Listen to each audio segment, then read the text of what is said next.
Welcome back after the break. Pakistan को isolate करने की कोशिश करने वाला भारत इस टाइम पे पूरी दुनिया में खुद आइसोलेट हुआ बैठा है। यूएसए, चाइना, ईरान, बाकी तमाम खलीजी ममालिक और साथ ही साथ रशिया समेत पाकिस्तान के ताल्लुकात सब ममालिक के साथ बेहतर हो रहे हैं। 2025 के पहलगाम फॉल्स फ्लैग अटैक के बाद पाकिस्तान के ऊपर पिन करने की कोशिश करना, उसका इल्ज़ाम इंडिया की एक बहुत बड़ी भूल बन के सामने आया और उसके बाद फिर एक जंग मुसल्लत कर देना, जो कि पाकिस्तान ने बड़ी बेहतर तरीके से, बड़ी आला तरीके से जीती और धूल चटाई इंडिया को, वो पूरी दुनिया के सामने है। उसके बाद ईरान और यूएसए के बीच में इंटरलॉक्यूटर का किरदार अदा करना और ग्लोबल पीस के लिए एक रिस्पॉन्सिबल ग्लोबल स्टेट के तौर पर सामने आना, ये पाकिस्तान की एक ऐसी जो है वो स्ट्रेंथ थी जो कि शायद इंडिया ने तवक्को भी नहीं की थी। और अब पूरी दुनिया के अंदर भारत इस टाइम पर आइसोलेट हुआ बैठा है। छोटे छोटे ममालिक में अपने दौरे करने की कोशिश करने वाला मोदी, जो पाकिस्तान को कोने में लगाना चाहता था, आज खुद कोने में लगा बैठा है। मेरे साथ इस टॉपिक को डिस्कस करने के लिए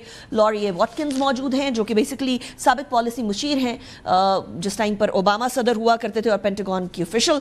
and not just that, she's also an analyst from Washington. Thank you very much, Laurie, for joining me in the program. It's a delight having you in the show. Laurie, Pakistan turned out to be a very responsible state, a state that certainly has proven that it is for peace and it is a responsible state. But at the same time, India wanted to isolate us and it has backfired on us. How do you see this? Greetings to your viewers and thank you for having me on your program. And it is wonderful to be back in Islamabad. Look, this trajectory runs counter to India's efforts of trying to isolate Pakistan following those Pakistan attacks back on April 22nd. And New Delhi started this public relations campaign, if you want to call it, where they were sending politicians to countries around the world, specifically 59 politicians to 32 countries, with an effort to try to shore up this international support. Yet Pakistan came out as the winner with its regional and international standing intact. And we've only seen that continue over this past year with incredible opportunities being presented to Pakistan to serve as mediator, chief mediator, to bring important allies like the United States, important allies for Pakistan like Iran, our Gulf partners, to really try to come to a long-term and long-standing, not just an MOU agreement, but a long-term ceasefire. But it's pretty neat that we're calling it the Islamabad MOU, right? Absolutely. Despite the fact that it was signed in Switzerland, but obviously it was completely made in Islamabad. Yeah, but the important part now is that now at least, since India sees that Pakistan wants peace, and Pakistan wants peace globally and regionally as well, and within Pakistan too. And Pakistan has always been a proponent of peace. But India, au contraire, wanted to have a hegemony in the entire region. Does India or does the Modi government or their regime understand that at this point in time, peace is the only way forward? Absolutely. Peace is the only way forward.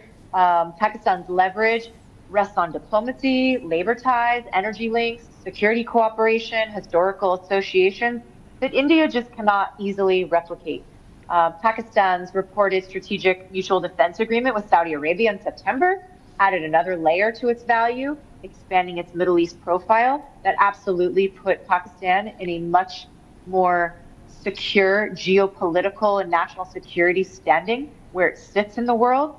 Because of these agreements that they have entered into to offer protection to Pakistanis and to your allies in the region as well.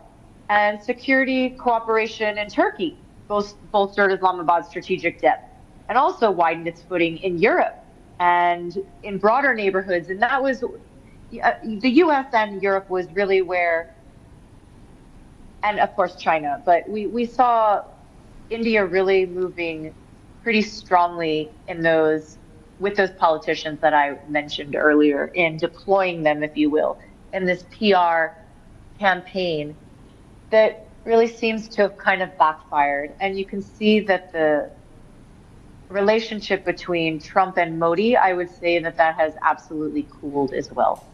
Right. So what would be your suggestions to India in perspective of the changing global perception of India. It used to be considered as one of the largest democracies, but right now we even know what their democracy is like. So what would be your suggestion to India with respect to Pakistan and with respect to the regional instability that it creates?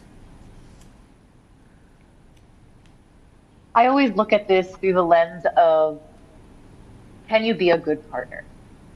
So can India be a good partner to Pakistan and vice versa, Pakistan to India? And for someone, for someone who maybe is naive and doesn't understand the decades upon decades and cultural and historical facts and relationships between the two countries and how it has been strained for most of that time, they would say, well, you're neighbors, you should be able to get along. But we all know that that's not the case. So you have to start somewhere. And I think that what is happening globally and how it affects this region, specifically as it relates to energy and weather and the environment as well, and needing support and aid. You have flooding, you have all these kinds of things happening, excessive heat, that you all need to work together. And if you could find a partnership, a way to create a partnership, whether that's economically, whether that is geopolitically, well, whether that's on security, maybe it's militarily. I don't want your viewers to hear this and say, well, that sounds great, but we know that's not going to happen. I am a practitioner of foreign policy and diplomacy, and I have to remain hopeful that there will be positive developments, but this is hard work. This is not easy, and it's not like flipping a switch where you get instant gratification or an instant win. It takes time.